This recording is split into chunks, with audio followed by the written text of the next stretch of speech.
Yaba munyina kwaba na say come sister Sunday be a guy so they am sepe ebre and last party na killer. So very good morning to you, Bishop Odro Sapon, the CEO of Rich Condos, and Foster Kwame Kesi, the general manager. Alopembe Chiamo. This weekend the mama Kumasi I late with your all black party. Yeah. And you muana what's upon kaka. Na won't yazeza. Ehu here. Sendi party oye juma. Esa uju eni kaka. Yes sir. Yeah. Esusuro bia fa so betimi agineni. Sure. So semno ka so be dana se da onyame na sa shim. Eni jeni bia. Fiti ahomache no onweye. Okay. Ono ni jeni me. Bi so dey Rich Condos. Eti Bishop Sapo. Hey, first Kwame Kesi. What do you? Yeah, for us, I can say I come my best brain publications, but it's rather and what the auto out of Papa Prepcom. Tonguma can come be nim dear she wouldn't just say wom. And whom a bit me a bomb my Dutch or buy.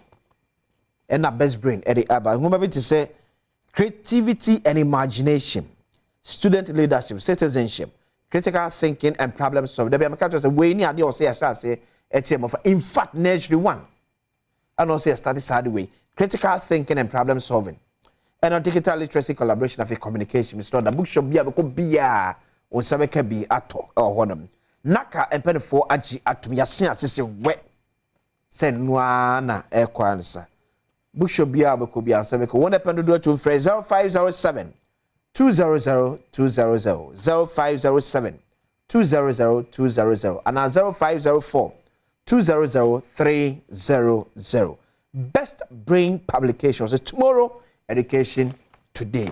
Kennedy Digital Satellite. What dear? Yami Adom, be fine. Be fine. I'm focused to fufu machine. Mr. Nsia. Say, best and now chini. Okay. You're shorty. Fufu machine. You're shorty. Say, I cry and cry. Yes.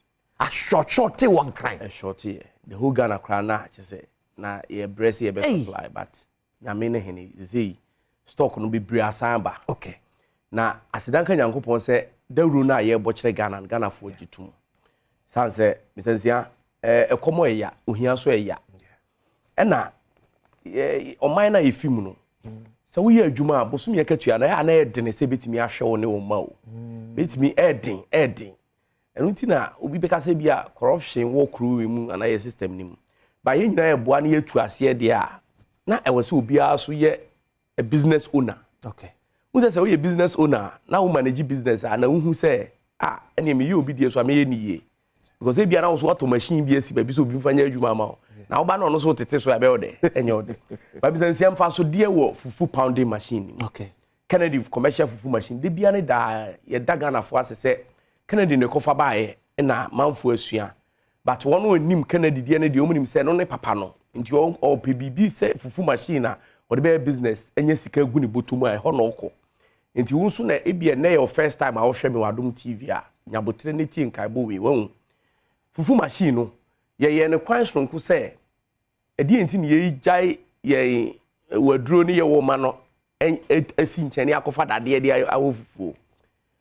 Inti ye share that na ebisa ye ho questions bebre say e de na emi afi the traditional one na ye de aba the modern one covid buy no na manfo suru say obi e de ne nsa ka fufu amawadi obi gina so wo no team fifire gum inti say wuyi sa transition na de ba ha da e was say osan dwe kwan ya obefa so a e ha no so be very safer than the old one inti ye hu say enkane nikanika afidie no ubi a ukoko ya mabura ubeti se ese afidie ura se afidie ni sina eden ehi afidie ni sina so ye dade enti hi ko he na hi akwa buru nim enti se ye di machine ebe ye di ayempe se machine no ebedu ba bi ye se na se ahi na hi akufufu ni edi ko no enti ya sheda design machine in such a way said dade ne dade nkantwi. Okay.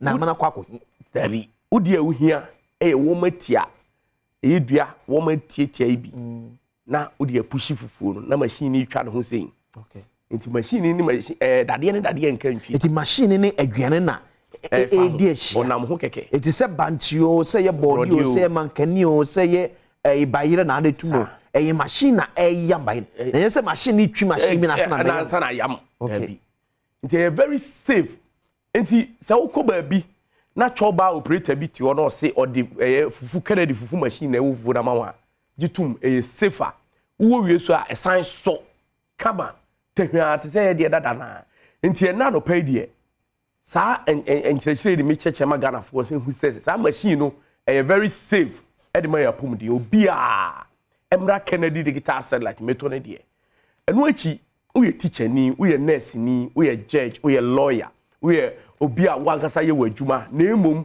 wo de hie bi tifie oni adwuma ya sa machine bi to bi ma no na ono so mfansi baabi na mfa nya adwuma na misansi ade da ne sa machine unya to a ye fuel de fufu machine ye fuel de ne light de nti to a na wo light e straight e plug and play ne se una wo ko no enya fe na ubesan hia sika koye container kese ana akosi dan ansa na ade akosim ba bia de hia se hoye very neat yedum kania ye wo de use fuel na some na ba bia mo Ghana na mo ye sa pepe se betimi asi bibia light de betimi aba fa ne se Saturday evening no be pe fufu ade ne adum light wo potem ho pa no as park Kennedy commercial fufu machine fuel wa no na the petrol no use no wa power na de ayam amom enti business idea so obi anya bi misansia se wo be miensa esinkra potem ha ba bia enye hwekra every day wo be cash 200 go fufu de enhwema da na de se Ghana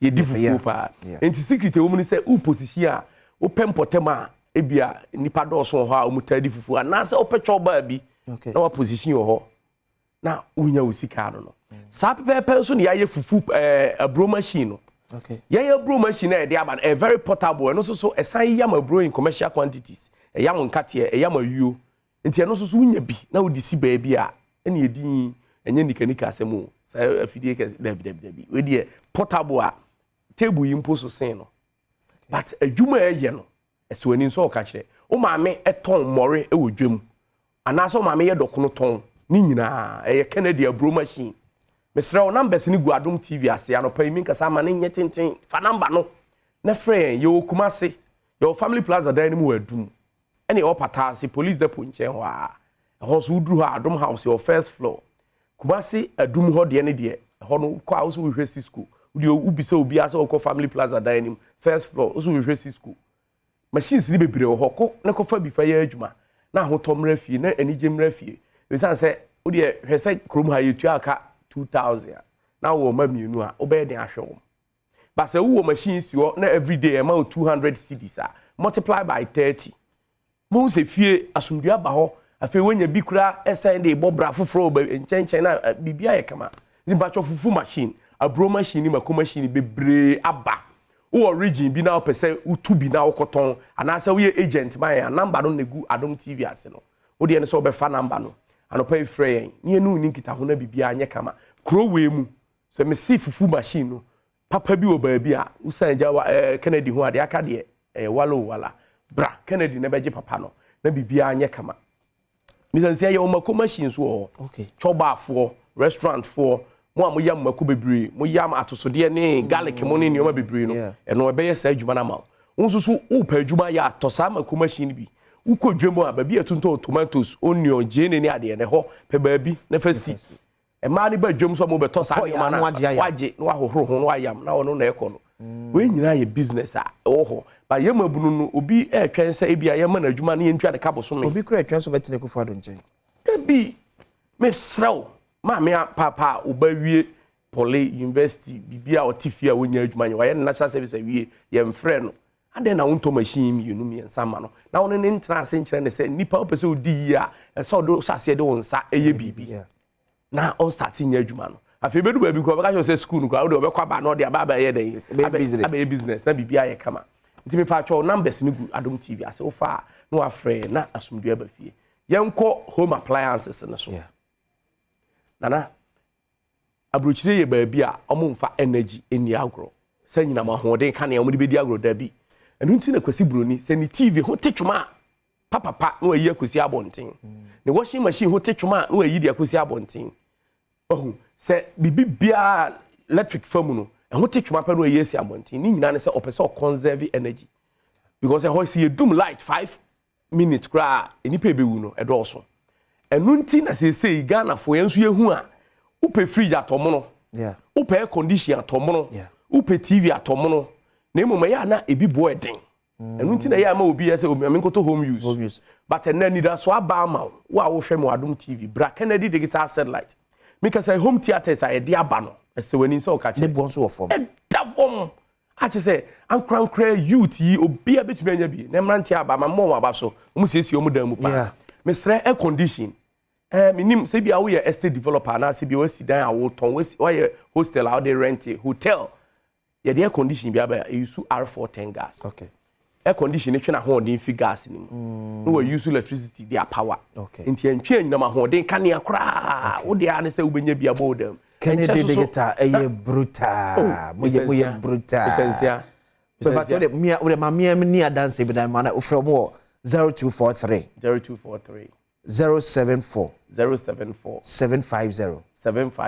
0243 074 750 Nefre say 020 765 30 31 020 765 30 31 Fre Kennedy na kodudwa na nya osika Mr. James said, "You try to one say we are by Jumania or near man, or if a pay slip, a bachelor, so we are by Ubenya. Sending in our question, Kakra. Also, we are uncrank crowd to honor.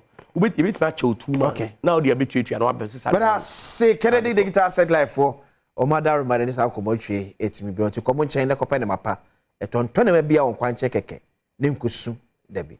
Kennedy, you better say, Passa, and a pencil. So happy birthday, happy birthday.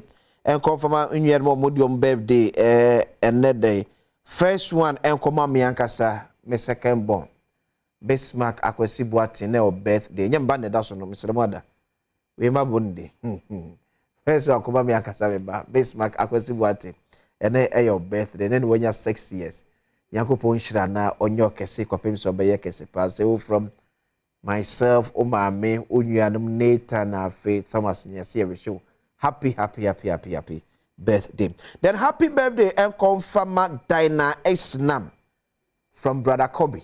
Also wish you all the best. Dinah, and then your birthday. Happy birthday. Encore and far and mount. Sounds so and a happy birthday so encore and far and ma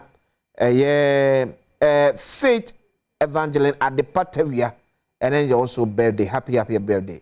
And so called F. Masebri Cabre Aso. You be kind of send here.